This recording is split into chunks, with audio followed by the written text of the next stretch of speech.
Nahmaduhu wa nasta'inuhu wa nastaghfiruhu wa na'udzu billahi min syururi anfusina wa min sayyiati a'malina. May yahdihillahu fala mudilla lahu wa may yudlil fala hadiya lahu. Allahumma sholli wa sallim ala sayyidina Muhammad wa ala alihi wa sahbihi ajmain, amma ba'du. Sebagai umat beragama, rasanya tidak ada yang lebih baik kita ucapkan dalam kesempatan ini selain puji syukur kehadirat Allah Subhanahu wa Ta'ala yang telah memberikan nikmat berupa kesehatan kepada kita semua, sehingga kita dapat berjumpa di dunia maya dalam kegiatan storytelling Islami Kuartir Ranting Lumbir. Saya mengucapkan hormat kepada kakak orang Lumbir, Yanda dan Bunda, serta teman-teman yang saya sayangi. Pada kesempatan yang berbahagia ini, saya ingin menyampaikan kisah teladan Nabi Yunus alaihi salam. Teman-teman, kira-kira siapa ya Nabi Yunus alaihi salam itu? Ya, Nabi Yunus alaihi salam adalah nabi yang terkenal dimakan paus yang sangat besar. Namun, beliau tetap selamat. Nabi Yunus alaihi salam memiliki nama lengkap, yaitu Yunus bin Matta binti Abu Matta. Nabi Yunus alaihi salam disebutkan lahir di sebuah tempat di negeri Syam, Palestina. Nabi Yunus alaihi salam diutus oleh Allah Subhanahu wa Ta'ala untuk menyampaikan ajaran tauhid kepada bangsa Assyria, Ninawa, dan Irak.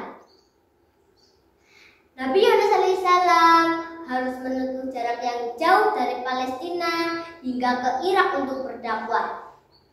Bangsa Assyria merupakan bangsa yang makmur dari segi sumber daya alam dan segi sumber daya manusianya. Namun, bangsa Assyria tidak menyembah Allah Subhanahu wa Ta'ala.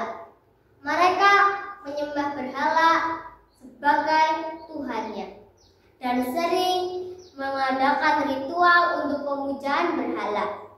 Kedatangan Nabi Yunus alaihi salam tentu mendapat penolakan keras dari bangsa Assyria.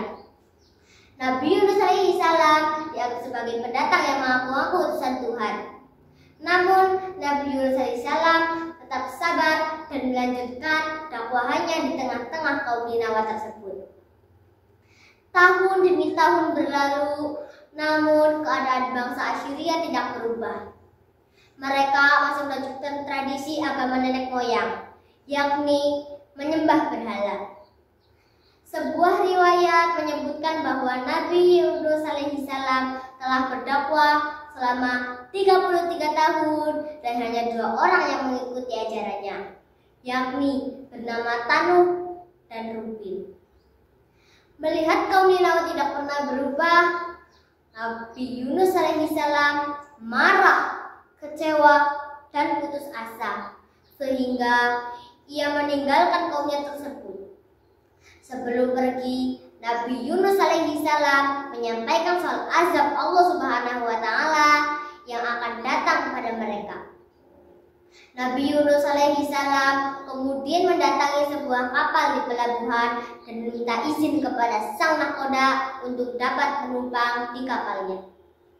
Nahkoda kapal pun mengizinkan Nabi Yunus alaihi salam untuk menaiki kapalnya. Setelah berlayar tepatnya di tengah-tengah laut, tiba-tiba cuaca mendadak berganti.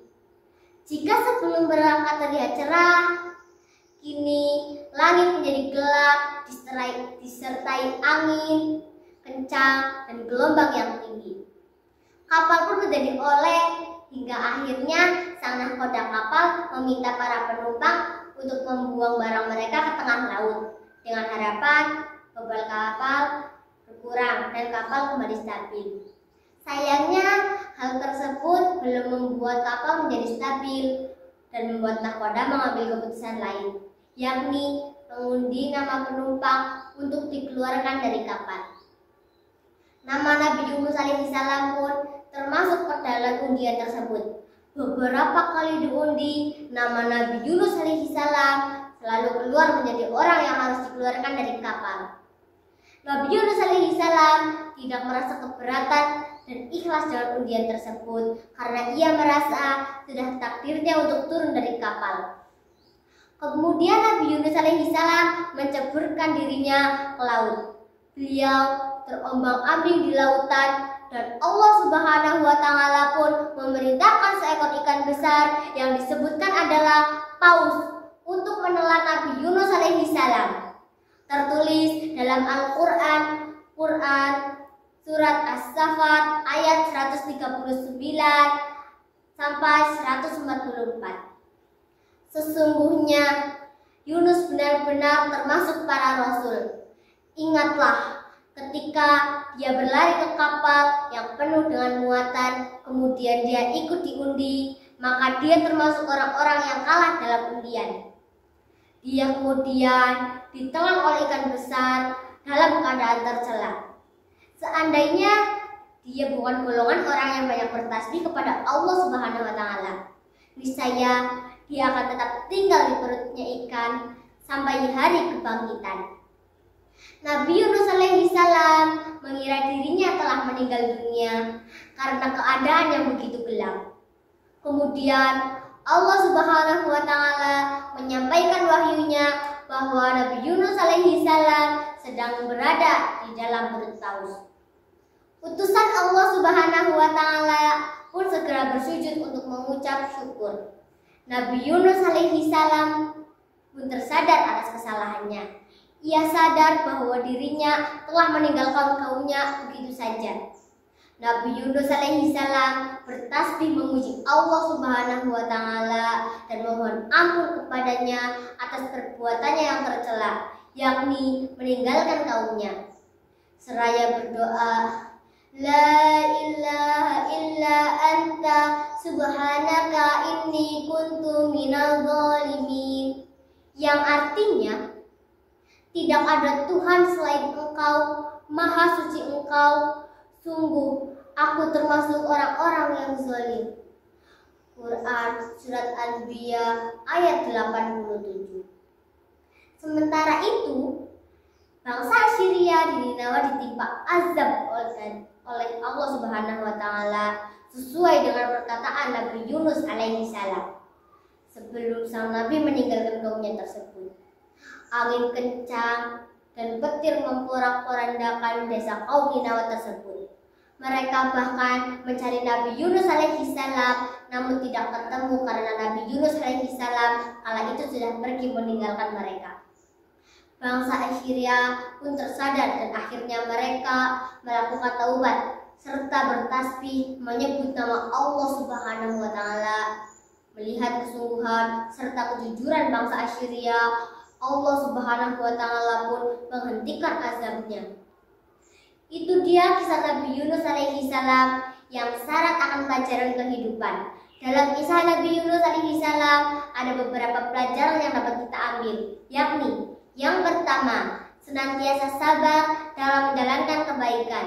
Yang kedua, tidak mengambil keputusan saat sedang emosi atau marah. Yang ketiga, selalu berzikir dan memohon ampun kepada Allah Subhanahu wa Ta'ala. Demikianlah kisah Nabi Yunus alaihissalam yang dapat kita pelajari kisahnya. Semoga bermanfaat. Saya mohon maaf atas apa yang telah saya sampaikan. Semoga apa yang telah saya sampaikan bermanfaat bagi semua orang. Wassalamualaikum warahmatullahi wabarakatuh.